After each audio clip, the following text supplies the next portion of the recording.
We all expect our civilization to last, but historically speaking, empires come and go with great frequency. When they fall, only the ruins remain. From ancient Greek metropolises to Wild West ghost towns, today we're looking at the craziest abandoned cities. Ordos, China, once flush with cash, has been called the world's largest ghost town. In the early 2000s, a coal mining boom led the local government to throw money at urban development in the hopes of creating a new epicenter of culture, economy, and politics. Ordos New Town, also known as Kangbashi, would hold 1 million people and be known for its massive abstract architecture projects, residential towers, and state-of-the-art sports venues.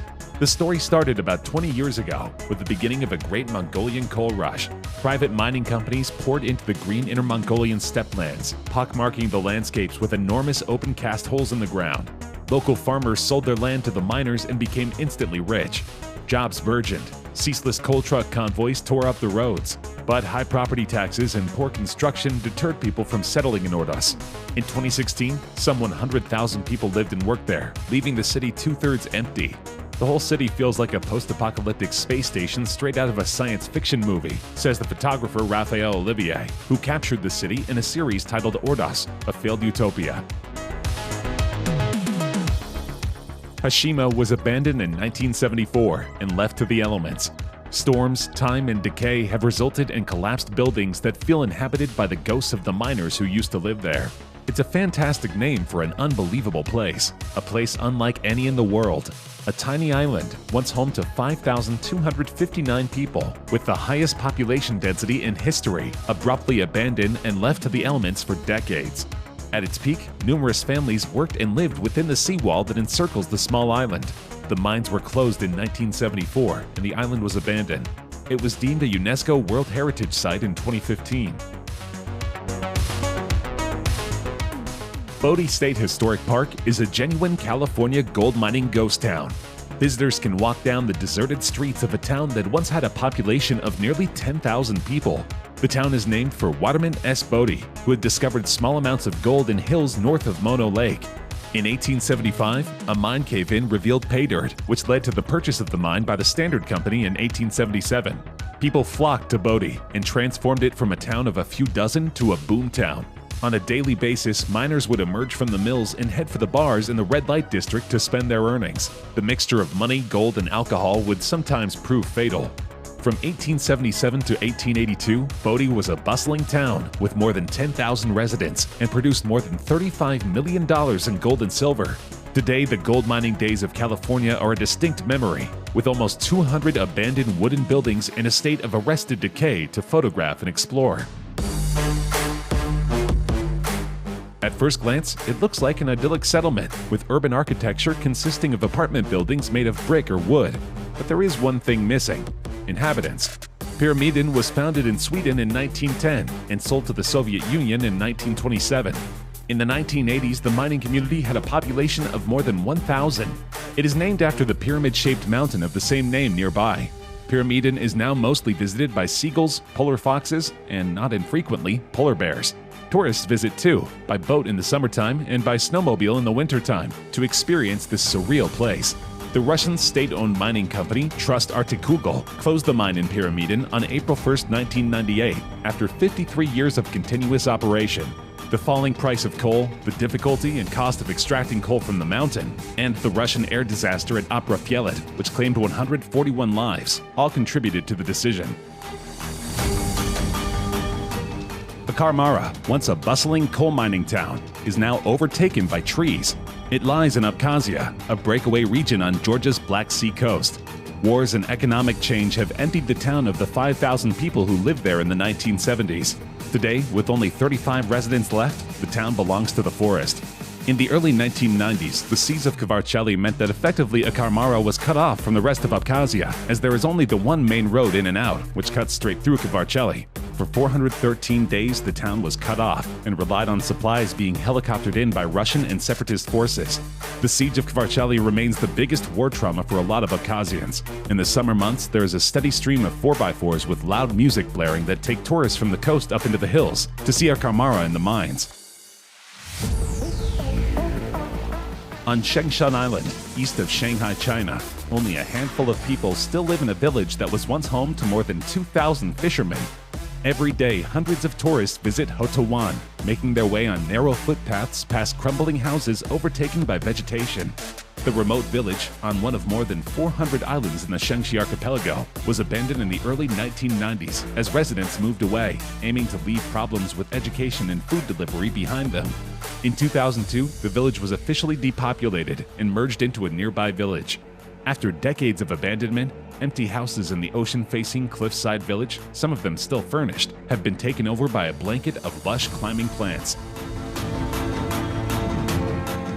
In the dry, barren stretches on the edge of the Namib Desert in southwestern Africa lie the bones of a grand town. Among the gentle curves of the sand drifts and bleached stone outcrops, ornate buildings rise, defying their desolate surroundings and exuding an air of quiet dignity. The vastness of the lonely landscape dwarfs the buildings, and the sand seeks to hide the structures within itself. It is not until you approach the houses that their characteristic German architecture, featuring truncated roofs and generous windows, can be appreciated. In 1980, while Luderitz underwent an economic boom, the tourist potential of the ghost town was rediscovered, and some houses were dug out of the sands again and were restored, which are open for visitors. Goldfield is perched on a small hill between the Superstition Mountains and Goldfield Mountains. Gold was discovered here in 1892, and the town quickly sprang to life. The first official post office opened on October 7, 1893, and new miners flooded in. Goldfield boomed alongside the supply of gold ore for 5 years when the quality of the ore dropped. Miners moved on. The post office was discontinued on November 2, 1898, and Goldfield became a ghost town, despite the presence of some tenacious miners who stubbornly tried to find a new vein of gold. All efforts were unsuccessful until the arrival of George Young, the Secretary of Arizona and acting governor. Young brought new mining methods and equipment, and Goldfield slowly came back to life. Briefly, a new mill and cyanide plant helped retain workers, but the town became a ghost town for good in the mid-1920s. It still stands in its identical form today. On the long desert drive to Las Vegas, one of the most exciting places you can stop is the famous ghost town, owned by Knott's Berry Farm, known as Calico Ghost Town. This unique representation of the history of California in this area is a great place to explore with the whole family. You can take a ride through an old mine on a tram, pan for silver, take pot shots in the shooting gallery, and camp overnight under the Calico Hills. In the general store on Main Street, there are fat peppermints and candy cigarettes. In the recreated print shop, a friendly skeleton wears an old-fashioned green visor, and kitschy wanted posters of madams and madmen are displayed on the walls. After surviving the Black Plague and bands of marauding thieves for more than 1,400 years, a landslide finally forced residents from Cracow in 1991. Considering the hillside village's long tenure, it's amazing the residents were not forced out earlier by Mother Nature. Cracow was founded in the 8th century and was a brilliant survivor considering the volatile nature of the medieval period. The village sits on a cliff 400 meters off of the ground. With panoramic views, the city center can easily be defended from the average barbarian horde.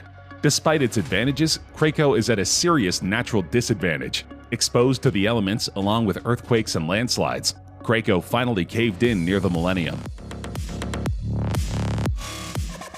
In a way, they are Greek ruins, but you won't find a temple to Apollo or urns painted with striding athletes in the abandoned hillside village of Rogudi Vecchio. The artifacts here include a pizza oven and Coke bottles. Nonetheless, this town in Italy's Aspromonte Mountains was founded in the 11th century, and the roots of its former residents may extend to ancient times. For the past 50 years, the crumbling houses in Rogudi have been silent. Overharvesting of timber on some of the Aspromonte slopes has led to erosion, made worse by Calabria's annual climatic cycle. Punctuating the very dry summers are occasional hard winter rainstorms, which can cause fierce flooding. In the early 1970s, a devastating flood left Rogudi Vecchio uninhabitable. Almost all the residents left the village, leaving behind a shell of a community that had endured 1,000 years. Hundreds of chateaux have been abandoned at the Burj Al Babas luxury housing development in central Turkey after its developer filed for bankruptcy, as shown in this drone footage. Approximately halfway between Turkey's largest city, Istanbul, and its capital, Ankara, the Burj Al Babas development will contain 732 identical mini chateaux if it is completed. Begun in 2014, the hundreds of houses have been left in various states of completion since the dramatic collapse of the Turkish economy led to developer Sarak Group to file for bankruptcy. The complex has debts of $27 million, reports Bloomberg. But the results are wild, with a seemingly endless sea of conical spires stretching as far as the eye can see. What does a town do when it has too much trash and nowhere to put it? In the case of Centralia, Pennsylvania, town officials decided to burn it. Started in May 1962, just before the big Memorial Day parade, the landfill blaze hit a live coal vein underground. Nearly 60 years later, a fire is still burning underneath the town. In the early 1980s, 12-year-old Centralia resident Todd Dobomsky fell into a sinkhole that appeared in his backyard. He was pulled out by his cousin, but it was discovered that the hot steam emanating from the hole contained a lethal level of carbon monoxide. In the mid-1980s, the government provided more than $42 million to buy out and relocate Centralia's remaining residents, with more than 1,000 people accepting the offer and 500 buildings being demolished. To this day, the town is hazardous to visit, and it remains abandoned. In 1905, Kelso was built specifically as a depot along the railroad line that ran between LA and Utah and cut right through the middle of the Mojave Desert. But business was so strong that Kelso ended up becoming a real town with a post office and, in the 1940s, a jail for drunkards. The original simple train depot was replaced with a much larger one in 1925 that also functioned as a boarding house for railroad employees and a restaurant. The depot officially closed in 1962 after mining dwindled, and freight trains switched from steam to diesel, although the housing and dining facilities for crew members remained open until 1985. Now, Kelso Depot has been preserved as a visitor center where you can explore historical exhibits in the former dormitory rooms, baggage room, and ticket office. Grab some spare water and a hiking guide or a map in the bookstore before heading out to Kelso Dunes or any number of the cinder cones and lava flows. The Sanchi UFO houses, also known as the Sanchi Pod houses or Sanchi Pod City, were a set of abandoned pod-shaped buildings that resembled Futuro houses, the prefabricated flying saucer-shaped house designed by Matti Suronen. The buildings were scheduled to be torn down in late 2008, despite an online petition to retain one of the structures as a museum. Demolition work on the site began on December 29, 2008, with plans to redevelop the site into a tourist attraction with hotels and beach facilities.